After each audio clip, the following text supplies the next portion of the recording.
Hey guys, welcome back to my channel, Season Inside. And I'm gonna be doing this unboxing video like Nike.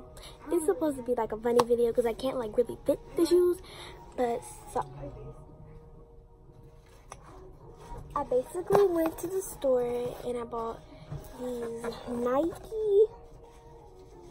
these Nike got caught in a lot. Bought these Nike shoes, you know. They cute, you already know how we coming. And this is how they come, and you open them up. You know, they're pretty, like they're so cute, like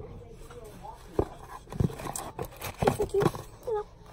And I also bought some Nike Revolutions, the 4th, and they were here. So open it up. This is how they come, package and everything. Then they're blue, you know. They blue, period.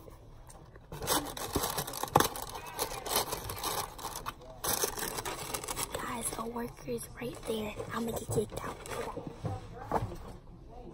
Then I was like, I need some pink shoes, so right? So I had bought these, right? Alright. People are staring. Okay. And these are not pink, but you know, they're so cute. We bought basically the whole Nike section. And then, right, the last shoe that I had bought were these Nike Flex contact, you know, how we wear on them. And this is how they look. So that was my quick haul of everything that I bought. And then these didn't come packaged, but I had bought some Nike slippers. Bye guys.